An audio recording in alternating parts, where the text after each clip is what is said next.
This isn't a car story. It's the story of what happens when power, envy, and control collide on one quiet suburban street. The air inside the garage smelled like wax and gasoline, familiar, comforting. But when I lifted the door, everything I loved about that place shattered in an instant.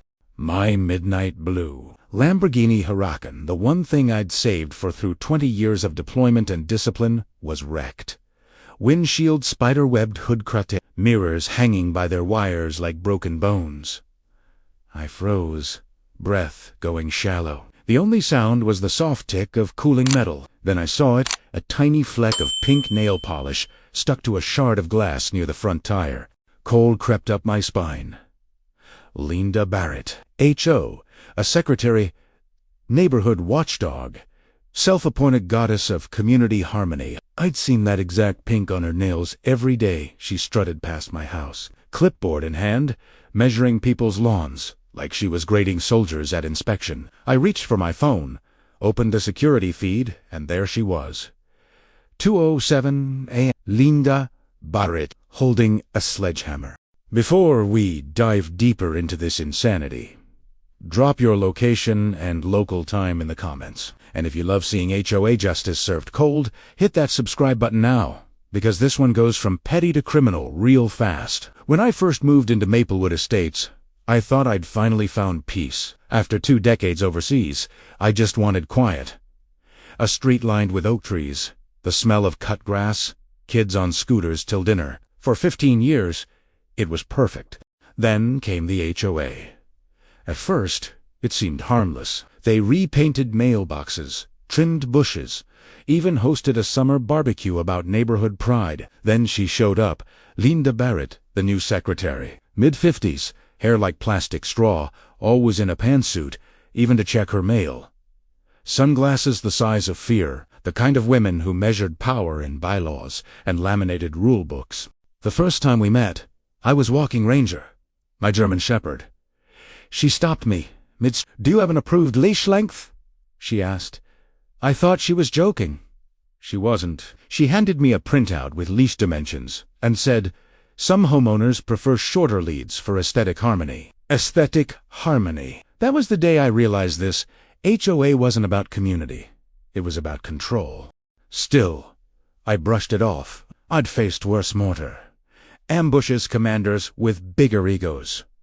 But Linda was different. She didn't want order. She wanted obedience. The first real clash came when I brought home my dream, a midnight blue Huracan Evo.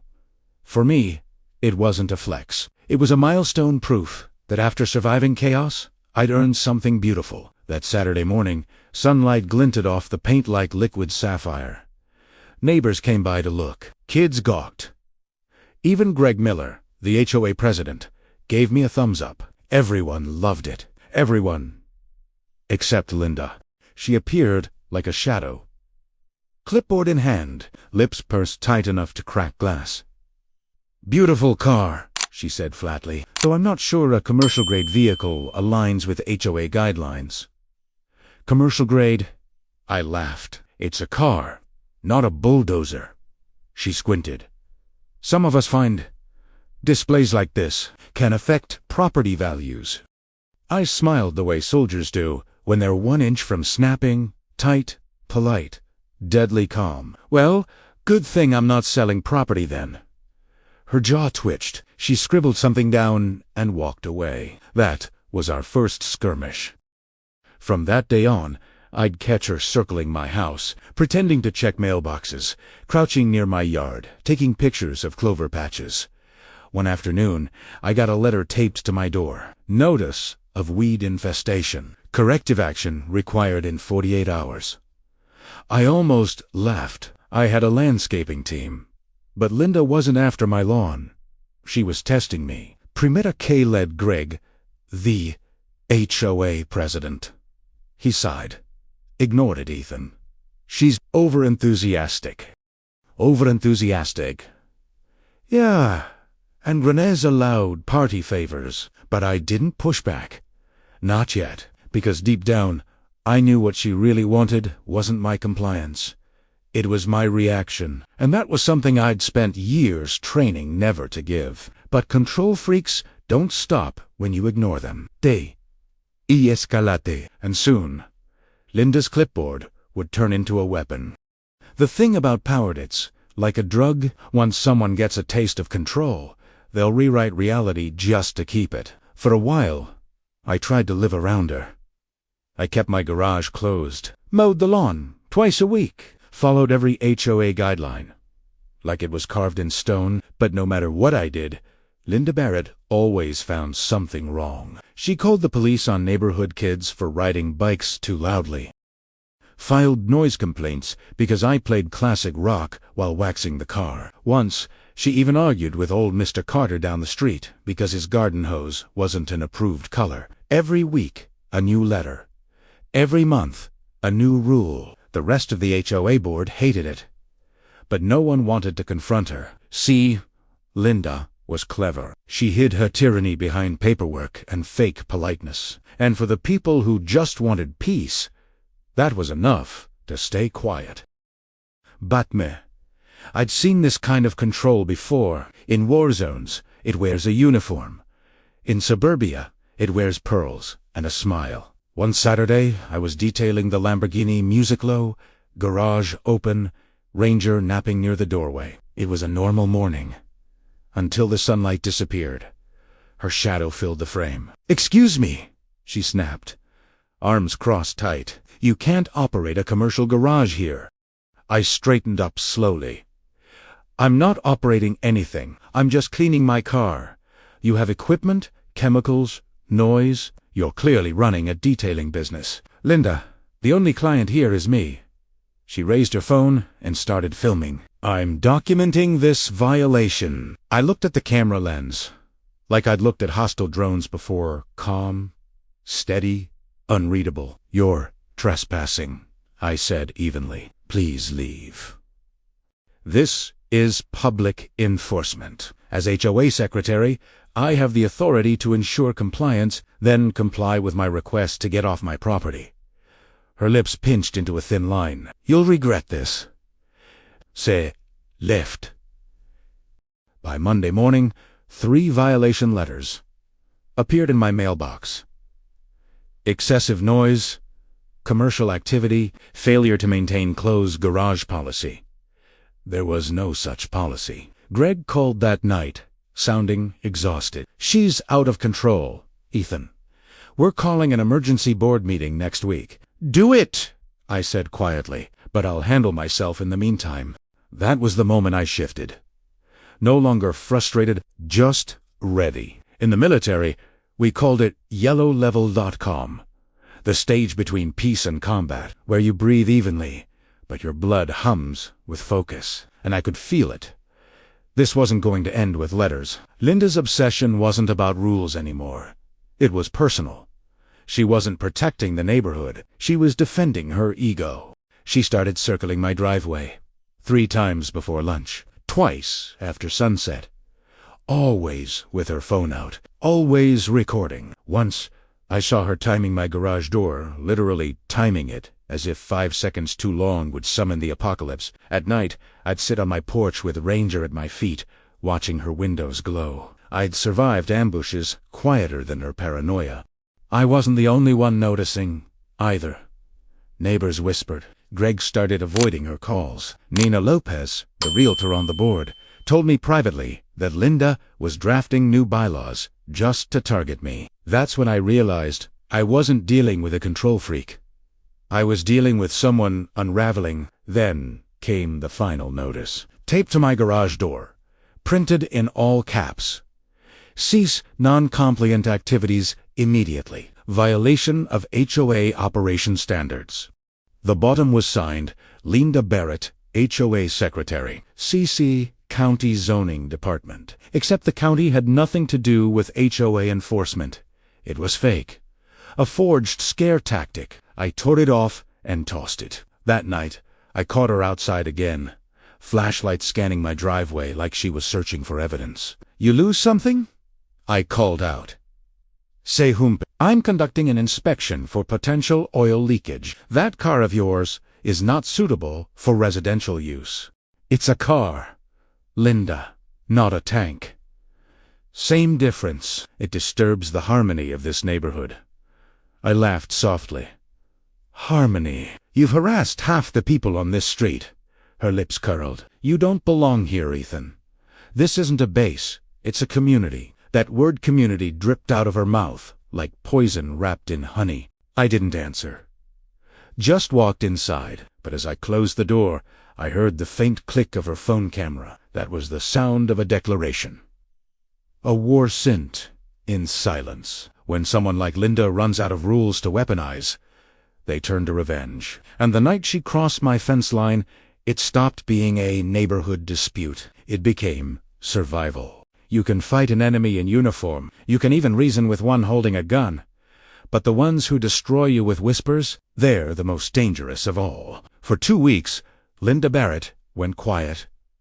No notes, no citations, no clipboard shadow crossing my driveway. At first, I thought maybe the board had finally reined her in.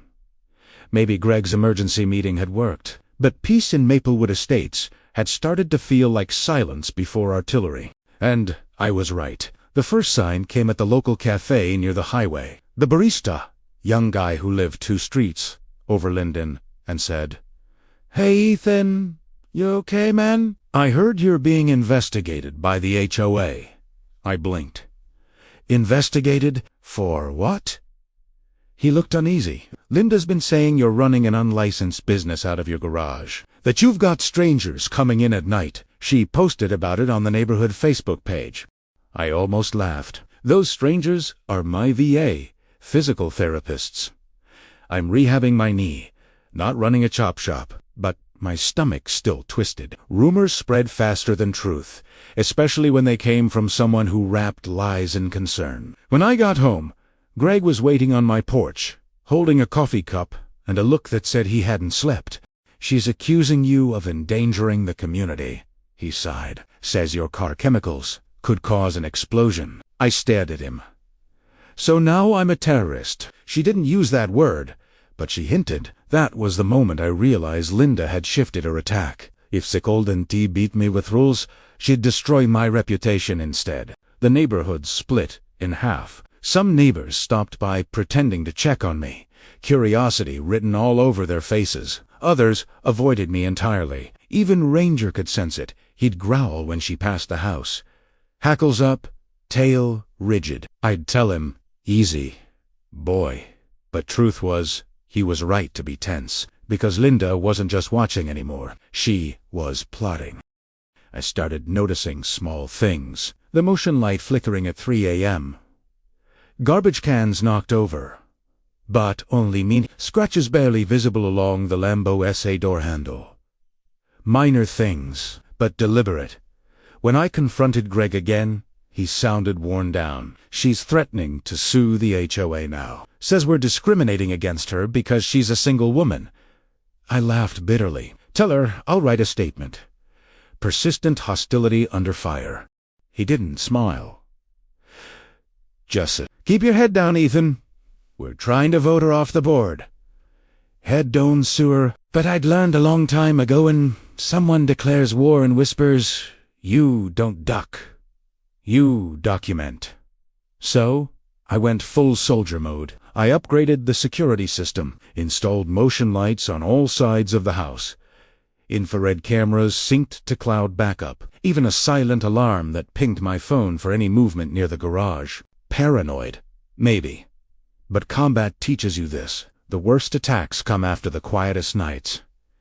Still, she stayed invisible. Until the next morning. I found a folded piece of paper under my garage handle. Reminder, residents must close garage doors immediately after use. Failure to comply will result in disciplinary action. Disciplinary action from a woman who couldn't enforce anything but misery. I almost crumpled it and tossed it, but then I realized that's exactly what she wanted. A reaction. So, I left the note right where it was. For my cameras to see, that night, motion alert. 2:07 a.m. My phone pinged. I opened the feed. At first, Nothing. Just the empty street glowing under the sodium lights. Then, a shadow slow, deliberate moving along the fence line. Linda, flashlight in one hand, notebook in the other. She knelt, writing something, muttering to herself. Then she looked right at one of my cameras and smiled. That smile, cold, deliberate, defiant, told me everything. She wanted me to react. She wanted confrontation. Bullies feed on control, and losing it drives them insane. So, I didn't react. I gathered intel. Primera waited, because I knew something was coming. And when it did, I'd be ready. Music swells, heartbeat pacing up. The next morning, I thought the storm had passed. But by nightfall, Linda wouldn't just cross the line. She'd smash it with a sledgehammer. If you're still watching, you know this story's just heating up. Hit subscribe now, because what Linda does next will make your jaw drop. They say, monsters hide under your bed, but the worst kind. They live across the street and carry clipboards instead of claws. The night Linda Barrett crossed my property line, I wasn't home. I'd driven 2 hours north to visit my sister. Figured a weekend away might clear my head. Ranger stayed with the neighbor, my garage locked tight, my cameras recording every second. When I left, Linda's blinds twitched, like always. A flash of blonde hair, a glint of that ever-present phone camera. She didn't wave. Neither did I. For 36 hours, life felt normal. Coffee on the porch, my niece laughing. Peace I hadn't felt in months. But peace never lasts long when someone's obsession needs fuel. It was Sunday night, 7:14 p.m., when I came home. Street quiet. Porch lights, glowing soft, the kind of calm suburbia sells like a product. I parked my Accord, grabbed the mail, and went straight for the garage. Just instinct. And the moment I opened the door, my lungs forgot how to breathe. The Lamborghini, my dream, my escape, my symbol of survival, looked like it had gone 12 rounds with a wrecking crew. Windshield shattered. Hood crattered, mirrors hanging like broken limbs. Tires slashed, bumper torn off. The midnight blue paint, the same color I once associated with peace, was gone, ripped and peeled like skin. Oil dripped slowly, pooling around shards of glass. And lying near the rear wheel was something so small, yet so damning. A tiny fleck of pink nail polish, Linda Barrett's signature color. My vision tunneled. Breathing slowed. Every instinct I'd buried since deployment snapped awake. Not rage. Focus. Pure, surgical focus. I pulled out my phone, started recording every angle, every dent, every broken piece of glass, then opened my security feed. There she was. 2:07 a.m. Same time, as always. Linda Barrett, cardigan hair tied back, carrying a sledgehammer. The footage showed her prying open the garage door, slipping inside, and unleashing 20 straight minutes of destruction. Metal on metal, glass shattering, each swing full of venom, the kind that doesn't come from anger, but obsession. And when she was done, she didn't run. She admired her work. And walked, Hawaii, calm, like she'd just finished gardening. I exhaled through my teeth. "Got you," I called. 911. 911, what's your emergency? Vandalism. Property destruction. I have the footage.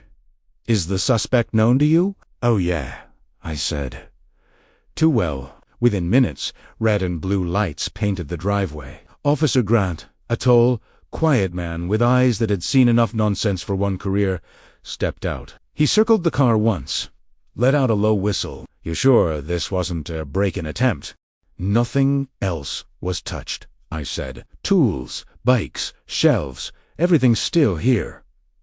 She came for the car. He crouched down, pointing at the dents. "This wasn't random. Someone wanted to hurt you." I handed him my phone. "You'll want to see this." He watched in silence, jaw tightening as the hammer came down again and again. "Clear as day," he muttered. "You want to press charges?" "Absolutely." "Good. Bah." He smirked. "Mind if we have a little fun first?" I raised a brow. Fun. He pulled out a small recorder. Sometimes people dig their own graves faster when they don't know who's listening. He nodded for me to call her. Primera did. Put it on speaker. She answered, sharp, defensive. What do you want, Ethan? Someone destroyed my car last night while I was out of town. Primera site. Evenly, do you know anything about it? Posentin. Why would I know anything about your stupid car? You've been complaining about it for weeks. I've got security footage of someone who looks exactly like you. Her tone cracked. Good. I'm glad someone finally did something about that ridiculous show-off machine.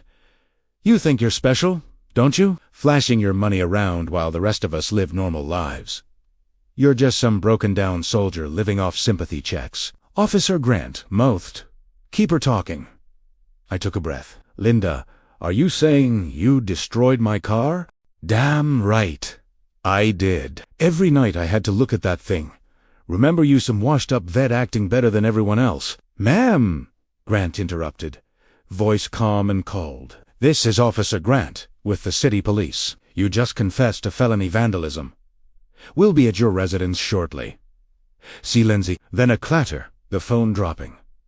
The line went dead. 20 minutes later, our street was lit up again. Linda stood on her porch, pale, shaking, still clutching the sledgehammer like a shield. When Grant cuffed her, she screamed about injustice. Veterans get everything handed to them. It's not fair. I worked for my life.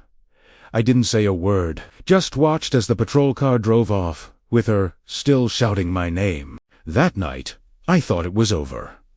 Finally, done. But obsession doesn't break that, easily, because less than 48 hours later, Linda Barrett's would come back. And this time, she wouldn't aim for the car. If you're still here, hit that subscribe button right now.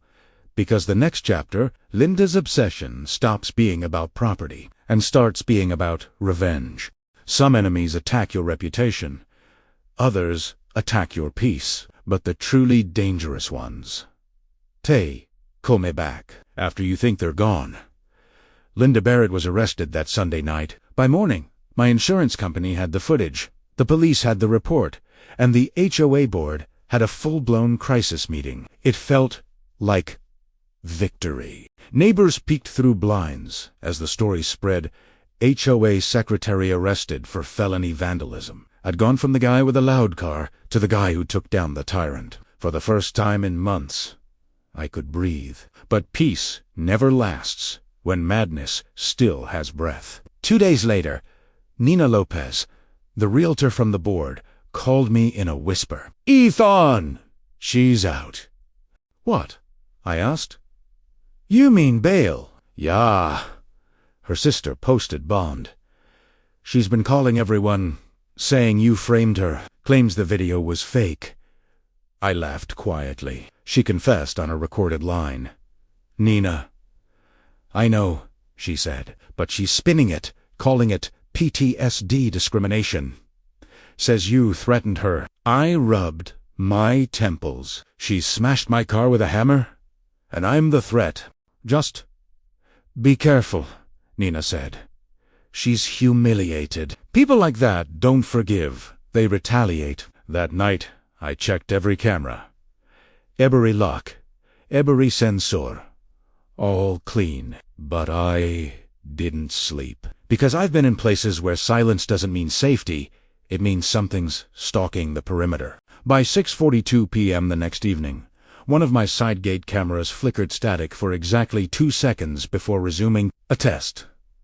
Someone checking the blind spot. I repositioned the camera and locked Ranger inside for the night. I didn't like the way the air felt. Too steel. The next day, while repairing a cracked side mirror for the insurance claim, I heard her voice again, sharp, venomous, shaking. Ace and Cole. Primera turned. Linda stood at the edge of my driveway, hair disheveled, eyes wild. You destroyed me, she screamed. You got me fired. You turned everyone against me. You destroyed yourself. Primera sighed evenly. Actions have consequences. You set me up. You edited that video. You ruined my life. I stepped closer. You ruined your own life the moment you picked up that hammer."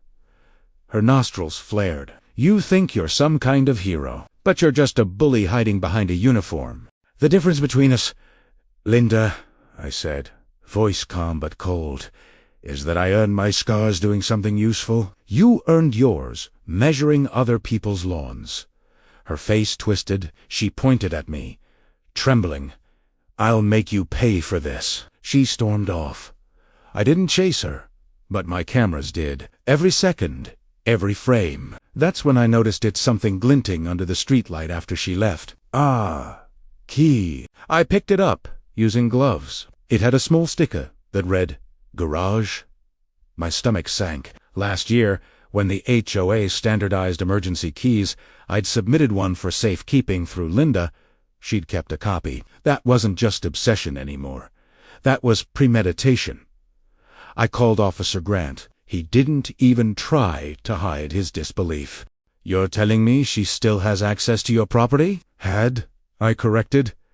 "I've got the key now, but it means she's planning something." Apo said, "We'll send a patrol tonight. Keep your cameras on, and don't engage if she shows up again." "Understood," I said. But deep down, I knew patrol cars wouldn't stop her. Not someone this far gone. It was 1:43 a.m. when Ranger started barking deep, guttural, warning. Then, a ping on my phone. Motion detected garage. I opened the live feed. There she was. Linda Barrett, standing in my driveway. Same pink cardigan. Same sledgehammer. But this time, she wasn't looking at the car. She was looking at my house.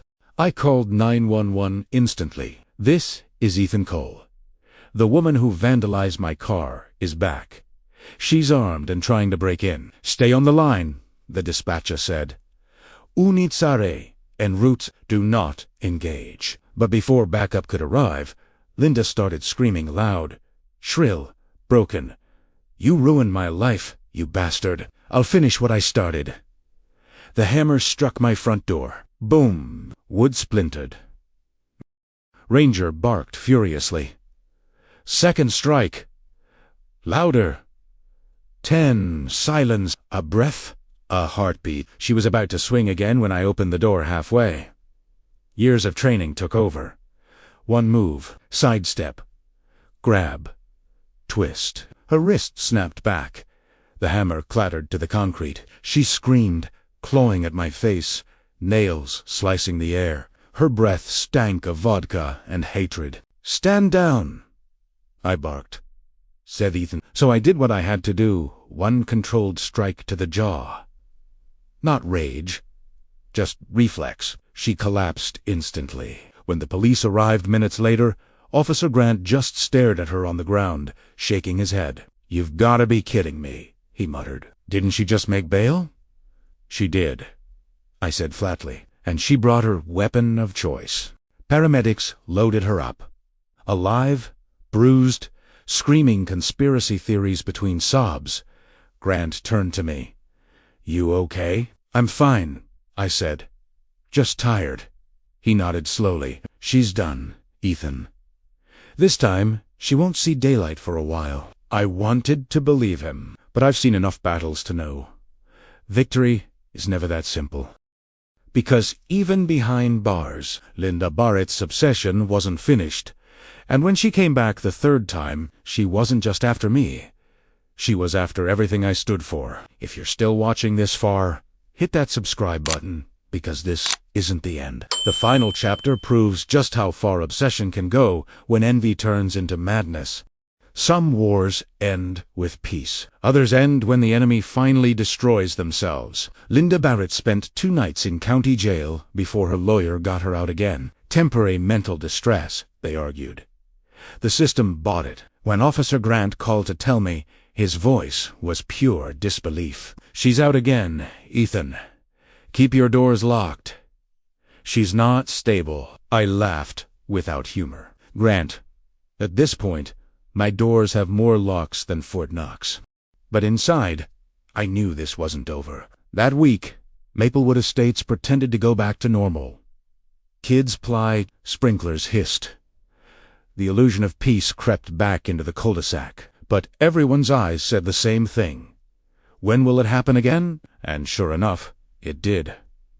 It was a Thursday evening. The sky was bleeding orange, and I was standing in the driveway with the insurance adjuster, signing off on the Lamborghini's repairs. That's when her front door slammed open. Linda stepped out, hair wild, eyes red, pink cardigan stained with something dark. And in hair, and the same sledgehammer. "Ethan Cole!" She shrieked, voice cracking like a wire about to snap. "You took everything from me," I whispered to the adjuster. "Go." Now backed Hawaii, fumbling for his phone. She stormed toward me, feet crunching gravel, face twisted with rage. "You destroyed my reputation, my job, my life." "Linda," I said quietly, "don't do this. You think you're untouchable, hiding behind your cameras, your cop friends, your stupid car." Her scream echoed off every wall in the cul-de-sac. Neighbors peeked from blinds, but no one stepped outside. Then she lifted the hammer. Training kicked in again. One breath, one calculation. As the hammer came down, I sidestepped, caught her wrist, twisted the weapon, hit the pavement with a heavy clang. She spun, clawing at me, nails slashing air. "I'll kill you. Stand down."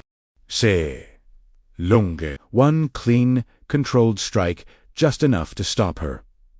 She dropped, unconscious. Police arrived minutes later, again. Grant stepped out of his cruiser, shaking his head in disbelief. "Jesus, Ethan, what did she do this time?" She came at me. "Again. You'll see it on the cameras."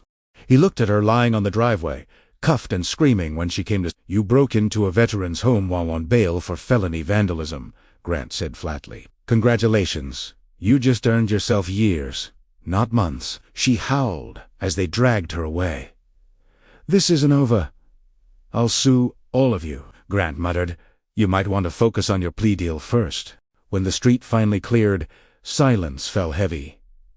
Not peace, just exhaustion. I sat on the porch with Ranger at my feet, watching the sun dip behind Linda's dark house. That night, I finally slept, and for the first time in months, I didn't dream of hammers.